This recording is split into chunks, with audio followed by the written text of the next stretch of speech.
Nah, dikarenakan konten kali ini ngomongin pasar, gue tiba-tiba keinget deh tuh sama salah satu adegan yang ada di film horor Indonesia. Kalau nggak salah itu antara Pengabdi Setan atau Perempuan Tanah Jahanam gitu ya. Yang dimana mereka adegannya tuh lagi di pasar dan ada sesuatu yang mengerikan lah di sana. Ya, mengerikannya itu masa gue spoiler enggak. But it's still scary. Lo pernah nggak sih? Ada nggak di sini subscribers atau viewers yang nggak nge-subscribe gue pernah datang ke pasar malam-malam dan pedagang udah pada tutup? But my real question is, pasti ambiansnya beda kan, yang dimana pagi sampai siang itu rame, tiba-tiba malam zip, it just hits different. Kayak lu nggak bakal tahu pas lagi lu belok bakal ada sesuatu, atau di ujung lorong yang biasanya lu lihat Pak D gitu kan yang jualan sayur sama kol, kok pakai gaun putih jam 2 pagi ngapain ya kan? Lu pasti bakal nanya, emangnya pernah ada orang yang ke pasar tengah malam? Nah, ini dia nih yang mau gue bahas.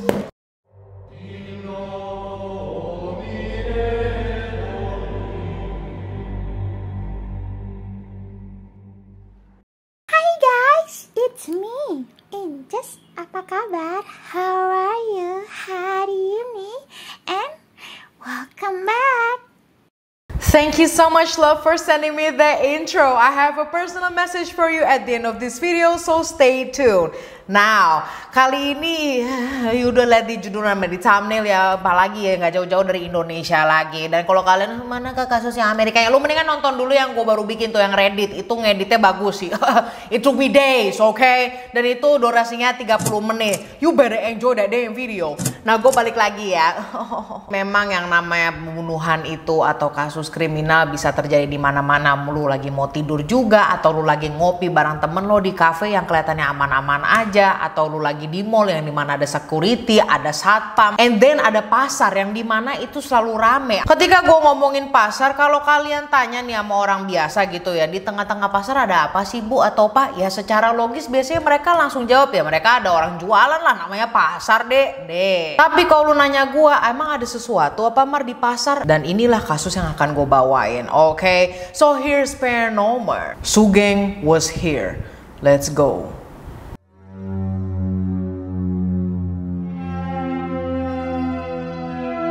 So ya, salah satu kata kunci dari kasus kali ini itu adalah pasar. Yang namanya pasar di Indonesia itu adalah hal yang lumrah banget gitu ya ditemuin di sini. Bisa dibilang sebagian besar orang Indonesia itu sangat bergantung sama pasar. Misalnya kayak kang sayur, kang daging, para ibu-ibu. Kalau kang sayur yang biasanya lagi keliling komplek ini tiba-tiba lagi umroh kayak atau lagi ngapain, otomatis ibu-ibu ini harus ke pasar dong. Selain terjadi proses jual beli di antara pedagang dan pembeli, terkadang juga ada kejadian yang gak ngenakin. Contoh simpelnya adalah pencopetan ya kan. Lagi diem baik dompet lu hilang, lagi ngeliat-liat sayur lah, ini mana ya emas gue. Nah, tetapi ada contoh lain lagi yang lebih menyeramkan dan sangat amat tidak diduga, yaitu adalah kejadian yang terjadi di Pasar Besar Malang, Jawa Timur. Jadi di bulan Mei tahun 2019 kemarin ada nih 2 orang pedagang di pasar ini yang udah terganggu banget sama bau yang gak enak. Ya memang sih mayoritas pasar tuh ada bau sampahnya lah ya, karena mereka juga deket sama pembuangan atau sampah-sampah yang berserakan, tetapi ini baunya sangat amat nyenget. Dan 2 orang pedagang ini ngira, oh ini lah mungkin dari lantai atas kali ya, lantai atas pasar ini tuh kan banyak sampahnya. Tetapi sebelumnya mereka udah sempat survei ke atas buat ngeliat-liat separah apa sih ini tumpukan sampahnya sampai baunya ini turun ke bawah banget. Nah, dari survei inilah mereka berdua, apa kita beresin dikit kali ya biar nggak begitu bau. Bener aja mereka ngebersihin deh tuh tumpukan sampahnya berdua aja, nggak dibantu sama siapa-siapa. Orang pedagang lain mah bodo amat. Fast forward esok harinya, sesuai kesepakatan mereka ini udah datang lebih awal lah sebelum pasar lain tuh udah buka. Pasar lain, pedagang-pedagang lain udah buka. Maksudnya mau ngebersihin tumpukan sampah yang mereka lihat kemarin tuh di lantai atas. Awalnya mereka nih enjoy aja gitu kan bersih-bersih di sana, tapi beberapa setelah itu mereka dikagetkan lah sama penemuan mayat seorang perempuan yang badannya itu sudah terpisah-pisah alias termutilasi. Sebenarnya pas mereka survei kemarin, mereka udah lihat sih ada potongan tangan dan kaki manusia gitu loh dari balik tembok di bawah tangga. Yang mereka pikir itu adalah kaki dan tangan dari patung manekin. Nggak taunya pas lagi mereka bersih-bersih dideketin lah dan diperhatiin itu adalah potongan tubuh manusia. Ada tangan dan kaki dari orang betulan yang akhirnya mereka hubungi lah laporan ke polisi. Tidak lama kemudian polisi datang dong dan langsung mengevakuasi pasar tersebut. Dari hasil evakuasi dan penyelidikan sementara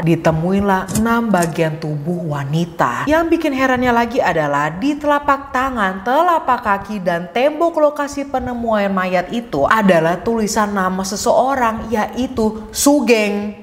Di samping itu, polisi juga nemuin potongan kertas yang diduga ada hubungannya sama mayat yang ditemuin ini. Pihak kepolisian yang memiliki kasus ini masih lah tuh kesulitan buat dapetin sesuatu yang menjurus ke calon tersangka. Kalau cuma model nama Sugeng doang mah ya kurang lah ya. Di Malang kan gak cuma satu orang yang namanya Sugeng. Sebagai harapan terakhir dan jurus andalan tim penyelidik, mereka akhirnya nurunin lah tuh anjing pelacak K9 demi memperbesar kemungkinan mendapatkan petunjuk gitu kan. Dan pasarnya bisa beroperasi lagi seperti biasanya. Bener aja, di tengah-tengah polisi baru kelar makan siang nih, anjing pelacaknya yang dibawa itu kan masih dalam mobil mereka tuh tiba-tiba mulai ricu dan menggonggong dari dalam truk polisi. Pas lagi mau disamperin dan ditenangin sama si polisi, si anjing ini langsung loncat keluar dan ngendus-ngendus ke arah salah satu toko di situ. Terus si anjing ini duduk dan gonggong-gonggong sebagai tanda kalau dia ini nemuin sesuatu. Ternyata posisi anjing ini ada di tepat di depan seorang laki-laki yang lagi duduk nyantuy aja gitu kan di depan toko itu. Nah, Pak polisi yang cuma berbekal satu clue yaitu nama Sugeng, langsung lah dengan kerennya manggil Sugeng. Nggak tahu ini refleks atau gimana, laki-laki yang lagi duduk nyantuy itu otomatis nengok dan jawab, "Iya Pak." Dengan gercep ya, si polisi langsung ngamanin si Sugeng ini buat diminta keterangan lebih lanjut lah. Dia refleksnya, "Iya Pak." Nah, walaupun namanya udah ketahuan Sugeng, biar seru nih ya, kita ganti dia jadi Oming alias otak miring. Gak cuma topinya aja yang miring, otaknya juga. Oming ini adalah seorang tunawisma atau gelandangan. Awalnya si Oming ini punya tempat tinggal di daerah Malang juga, tetapi karena dia ini dikenal suka bikin risu dan meresahkan warga-warga, akhirnya Oming ini diusir dari tempat tinggalnya. Gimana gak diusir? Menurut kesaksian para warga sekitar situ, tempat dia tinggal dulu itu ya, si Oming ini pernah loh bisa-bisa ya sampai motong lidah seorang perempuan gara-gara nih cewek nolak si Oming, yang padahal cewek ini adalah adik kandungnya sendiri. Gimana itu adik sendiri mau diembat juga? Serem banget. Ditambah lagi si Oming ini pernah yang namanya bakar rumah. Aduh, nyidebat biji. So yes, dia ini udah sempet lah ya berkali-kali ditahan sama polisi karena kelakuannya yang meresahkan ini. Tetapi lolos lagi karena dia punya riwayat pernah dirawat di rumah sakit kejiwaan. Oh gila. Tapi tunggu dulu, jangan langsung masuk konklusi.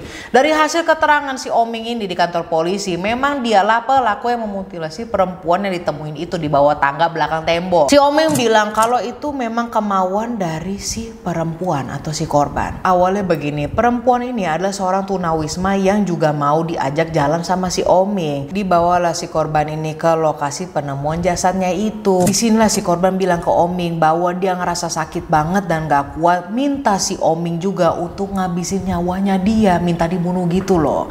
Dengar begini, si Oming ngaku kalau dia nolak dan dia mutusin buat cabut. Gak tahu dia tuh ngapain ya, malakin orang kali atau gimana, karena kelar-kelar dari bikin rusuhnya itu dia sambil bawa makanan lah bakal si korban yang katanya lagi sakit itu. Namun pas lagi balik, si Oming ini melihatlah korbannya yang ia ingin bantu kasih makan udah bunuh diri. Dan dari sinilah si Oming memutuskan buat ngebawa jasadnya si korban ke kamar mandi. Tetapi karena kamar mandinya itu kekecilan dan gak muat, akhirnya dia menggalak kepala korban pakai gunting yang dia bawa terus dilanjutin dengan motong kaki dan tangannya si korban. Begitu menurutnya si Oming. Tetapi menurut polisi ini masih ada yang janggal lah. Dia jadi dipus lagi deh tuh kan sama para polisi. Ini Oming ngomong yang bener dong Ji. Dan tentu saja pihak kepolisian ini bener. Pengakuannya si Oming ini adalah karangannya dia sendiri demi menghindari hukuman berat dari polisi. Aslinya begini, this is the real reason. Si Oming ini sudah ketemu dan tinggal bareng sama korbannya selama kira-kira 2 minggu lamanya. Selama 2 minggu ini mereka tinggal di lokasi penemuan jasad itu ya kan, mereka gelandangan ya.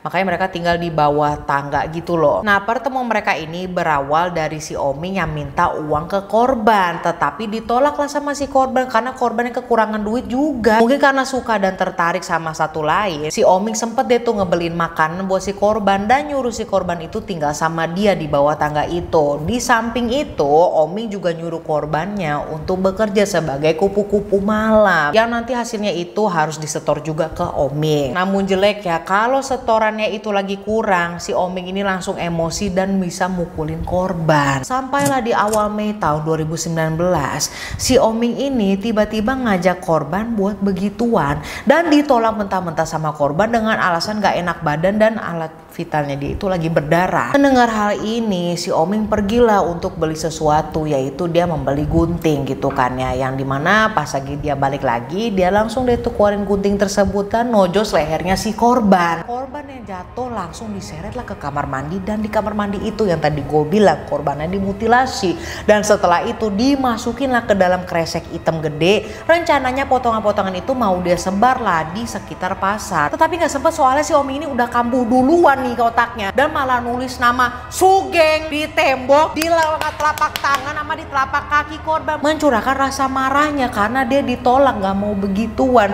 Emang I don't know yo, apakah kalian bisa pastikan kalau emang si Oming ini sakit jiwa atau gimana ya? Tetapi menurut polisi nggak begitu. Menurut polisi cuma orang yang jiwanya stabil bisa mengarang cerita seperti itu tadi. Memang karangan ceritanya itu nggak beda jauh sama cerita aslinya. Justru dari situlah polisi bisa nyimpulin kalau Oming ini manusia normal. Akhirnya si Oming ini diproses hukum layaknya seperti orang sehat dan dijatuhi hukuman seumur hidup penjara sama hakim dan jaksa. Biasanya kan hakim dan jaksa beda-beda ya. 17, enggak itu mesti 7 tahun aja. Dia nih, ini enggak, dua-duanya langsung fair. Masukinnya penjara seumur hidup gitu. Pertanyaan gue adalah di sini, kalian pernah gak ketemu sama orang yang namanya Sugeng? Nggak masuk topik sih, cuma I'm just curious.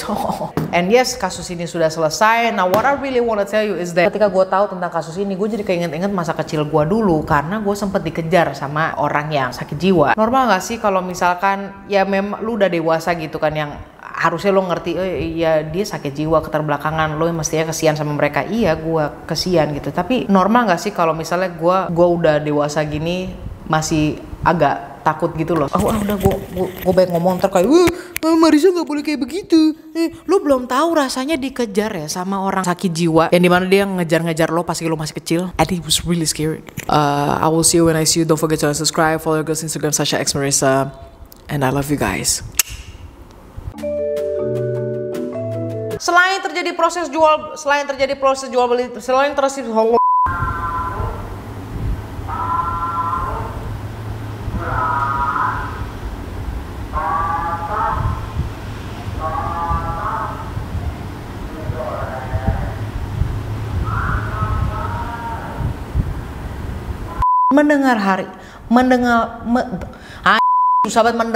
mendengar hal. Ini tahu bulat kok.